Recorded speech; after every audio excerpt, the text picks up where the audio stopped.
Evangelho de Lucas, capítulo 24.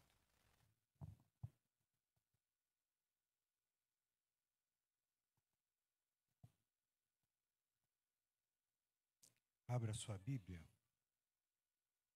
a partir do versículo 13. Lucas 24, a partir do versículo 13. Naquele mesmo dia, 2 deles estavam de caminho para uma aldeia chamada Emaús, distante de Jerusalém, 60 estádios. E iam conversando a respeito de todas as coisas sucedidas. Aconteceu que, enquanto conversavam e discutiam, o próprio Jesus se aproximou e ia com eles. Os seus olhos, porém, estavam como que impedidos de o reconhecer. Então lhes perguntou Jesus: que é isso que vos preocupa e de que ides tratando à medida que caminhais? E eles pararam entristecidos. Um, porém, chamado Cleopas, respondeu dizendo: és o único, porventura, que, tendo estado em Jerusalém, ignoras as ocorrências destes últimos dias? Ele lhes perguntou: quais? E explicaram o que acontecera a Jesus o Nazareno, que era varão profeta, poderoso em obras e palavras diante de Deus e de todo o povo, e como os principais sacerdotes e as nossas autoridades o entregaram para ser condenado à morte e o crucificaram. Ora, nós esperávamos que fosse ele que havia de redimir a Israel, mas depois de tudo isto, e já é este o 3º dia desde que tais coisas sucederam. É verdade também que algumas mulheres das que conosco estavam nos surpreenderam tendo ido de madrugada ao túmulo e, não achando o corpo de Jesus, voltaram dizendo terem tido uma visão de anjos, os quais afirmaram que ele vive. De fato, alguns dos nossos foram ao sepulcro e verificaram a exatidão do que disseram as mulheres, mas não ouviram. Então lhes disse Jesus: ó nécios e tardos de coração, para crer tudo o que os profetas disseram. Porventura não convinha que o Cristo padecesse e entrasse na sua glória? E começando por Moisés, discorrendo por todos os profetas, expunha-lhes o que a seu respeito constava em todas as Escrituras. Quando se aproximavam da aldeia para onde iam, fez menção de passar adiante. Mas eles o constrangeram, dizendo: fica conosco, porque é tarde, o dia já declina. E entrou para ficar com eles. E aconteceu que, quando estavam à mesa, tomando ele o pão, abençoou-o, e tendo-o partido, lhes deu. Então se lhes abriram os olhos e o reconheceram. Mas ele desapareceu da presença deles. Que Jesus nos abençoe.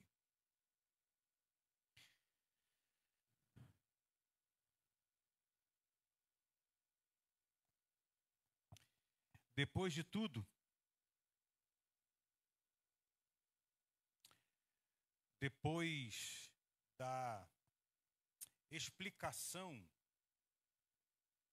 narração, imagens, canto,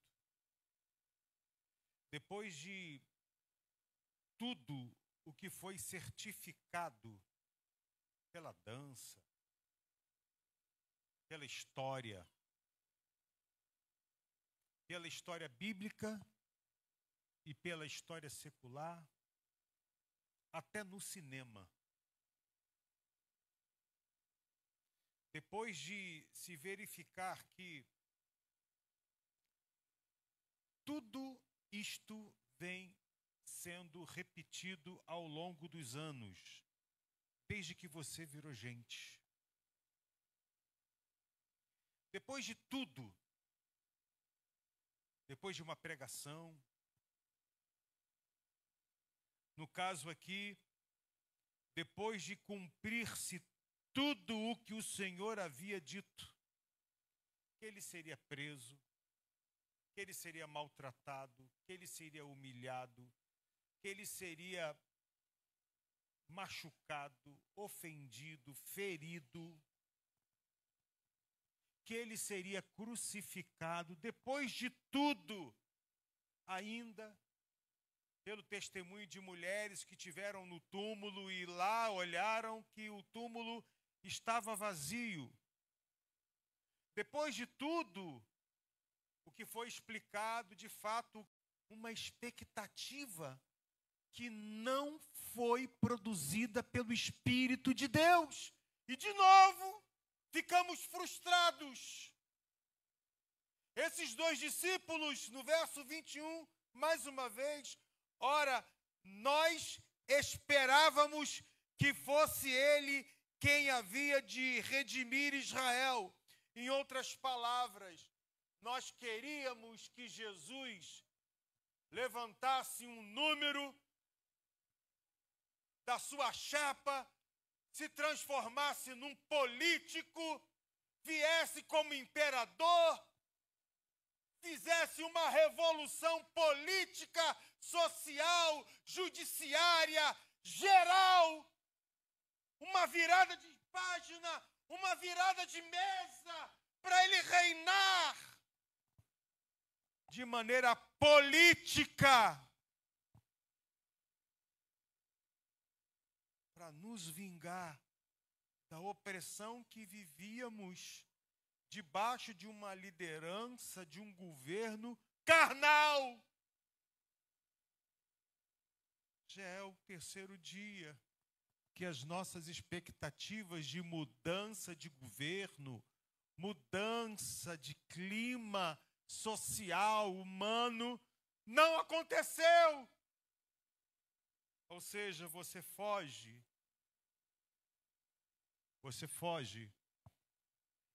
porque você está com motivações que não estão no propósito e missão de Jesus. Ele não veio para ser o imperador. Ele não veio para sentar numa cadeira felpuda, confortável de um rei. Ele não veio para assumir o governo humano de coisa alguma. Ele veio, sim, para ser rei dos reis do nosso coração. Senhor dos senhores do nosso coração. O libertador do nosso coração. O doador da vida para a nossa vida.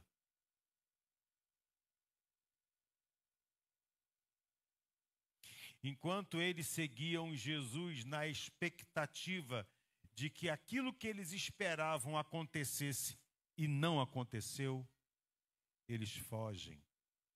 Quantos, mesmo diante de tudo, fogem? Distanciam-se, como que não tivesse tido uma experiência com Jesus. Essa experiência que você, todos aqui, já tiveram uma experiência com Jesus. Todos. Mas na hora da fuga, a experiência que tivemos com Jesus parece que não está valendo.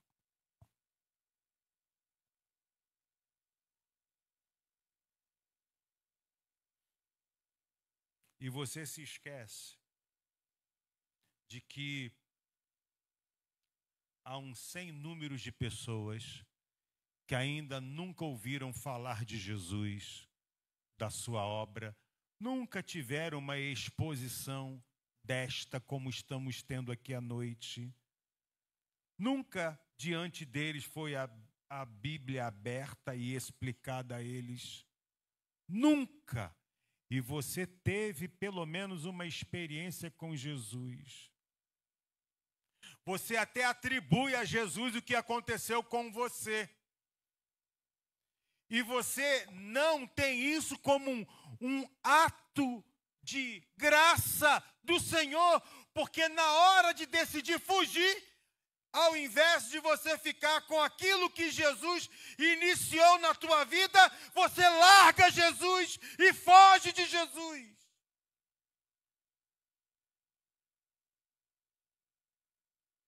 Não levando em conta que tem gente que não teve. Está cega de entendimento até hoje. Mas você teve. Há uma semente da palavra de Deus no teu coração. E essa semente briga dentro de você para germinar, brotar e florescer na sua vida, fazendo com que você experimente a vida redentora de Jesus na sua alma. Não me pergunte por quê. Mas o Jesus ressurreto foi atrás desses dois fujões. Eles estavam mais ou menos ali, em frente ao Açaí, em Cabo Frio. 11 quilômetros. Mais ou menos. Saíram daqui, estavam lá no Açaí. E Jesus se apresentou a eles. Não me pergunte por que Jesus fez isso. Pessoas que estavam dando as costas para a obra de Jesus, com expectativas que não eram de Jesus, estavam fugindo e Jesus foi atrás. Não me pergunte por que foi atrás desse e não foi atrás daquele. Jesus anda com eles. Mais uma vez, de novo, outra experiência sua com Jesus. Quando alguém chega do teu lado e olha assim e diz: você é crente? Aí você, sem graça, omite. Ou então diz assim, em nome da distância: eu estive numa igreja muitos anos atrás, mas hoje eu não ando mais. Não, porque me parece que você tem uma marca.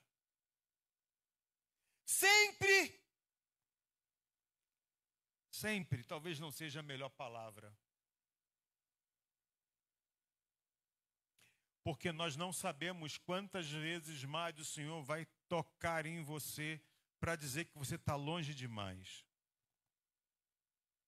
Eu não sei quantas vezes mais o Senhor vai falar com você dizendo: a sua motivação estava errada, porque essa motivação te fez se distanciar de mim e de minha palavra e da comunidade da fé.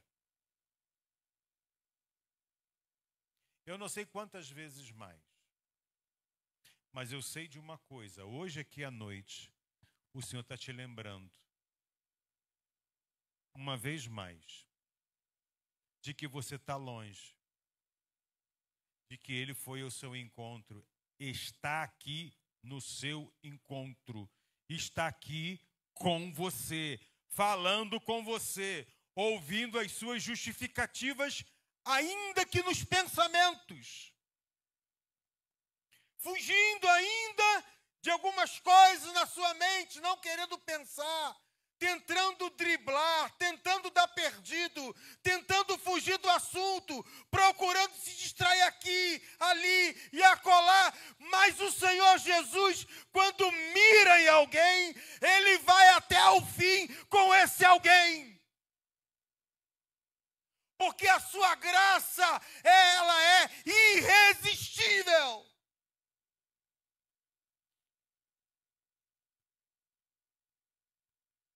E nos pergunta, e se intromete. Jesus ouve a lamúria, a tristeza, como nos diz o verso 17, quer se distanciar, fugir de Jesus, deixa a nossa alma triste.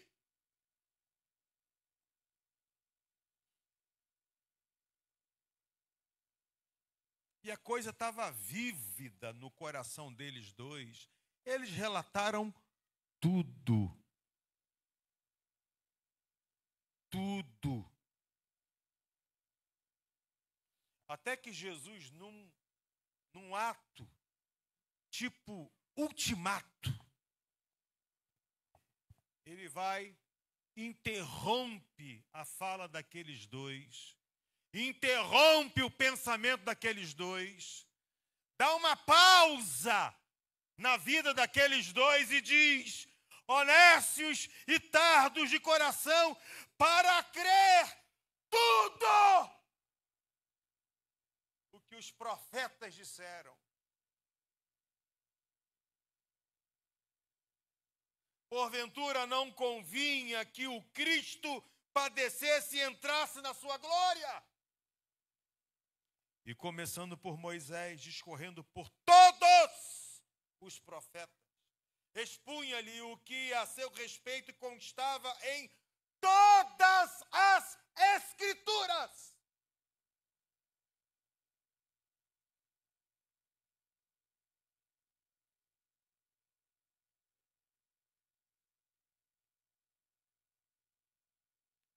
Estava se encerrando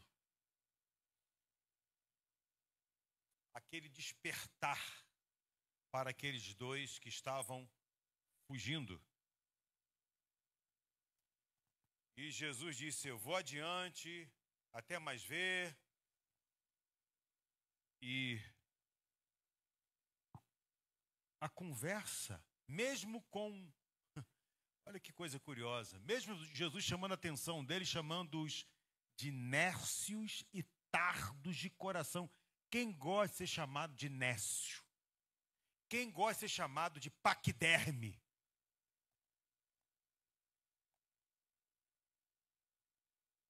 Mas quem está falando é aquele que ama-nos até quando nos dá bronca. A gente chora, mas há um sentimento de ter sido cuidado, protegido pelo Senhor Jesus. E aí fica aquela linda oração que esses dois fizeram: fica conosco, porque é tarde e o dia se declina. E entrou para ficar com eles. Tomaram uma bronca, tomaram um banho de Bíblia, e eles... Tem alguma coisa boa nisso?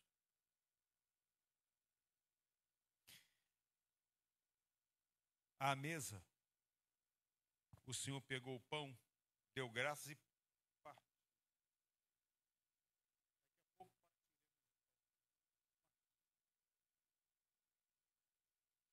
E Jesus desaparece da vida deles. Agora a responsabilidade é deles. E eles disseram, entre outras coisas: não nos ardia o coração quando no caminho nos expunha as Escrituras? Eles estavam fugindo do ambiente da exposição das Escrituras. Quando Jesus foi a eles levando as Escrituras, aquilo reacendeu a chama que estava apagada por conta das motivações pessoais. Mas quando temos contato com Jesus da comunhão, o Jesus do amor, o Jesus do perdão, o Jesus da reconciliação, o Jesus que vai atrás daqueles que estão fugindo, que podem estar aqui de corpo presente, mas com a mente tentando fugir daqui. Jesus te achou aqui, querido. E Jesus está dizendo: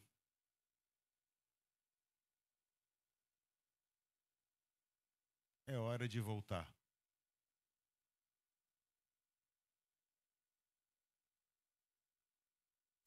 O caminho daqui até o Açaí, em Cabo Frio, dá mais ou menos 11 quilômetros. A história é que depois daquele encontro, que não sei se poderia haver outro, mas aquele encontro foi valorizado por aqueles 2 discípulos. Admitiram que eles estavam tremendamente errados. Admitiram que precisavam retomar, porque Jesus ressuscitou. Eles não estavam acreditando nisso, porque estavam esperando outra coisa. Mas o tudo é: Jesus ressuscitou. A morte não o deteve, a cruz não o deteve, Satanás não o deteve. Ninguém deteve Jesus e nada. Ele ressuscitou para que você volte e ressuscite também e experimente a vida que você parou lá atrás, mesmo sabendo de tudo. A semente que você tem no coração, ela está por germinar. Ao cheiro das águas, ela vai se manifestar. A água é a palavra. A palavra está mexendo na semente que você traz no seu coração. A palavra tem poder. E o Senhor Jesus, quando foi procurar um texto nas Escrituras, ele disse: quem crê em mim, como diz as Escrituras, do seu interior fluirão rios de água viva, a saber, o Espírito Santo de Deus. Se você crê na pessoa bendita de Jesus, se você admitir que estava fugindo, e se o coração se abrir para isso, o Espírito Santo vai gerar nova vida na tua vida. É o que te falta. Porque essa tristeza que você sente, esse vazio que você sente, tem uma questão só. Você fugiu. E hoje é o dia de voltar.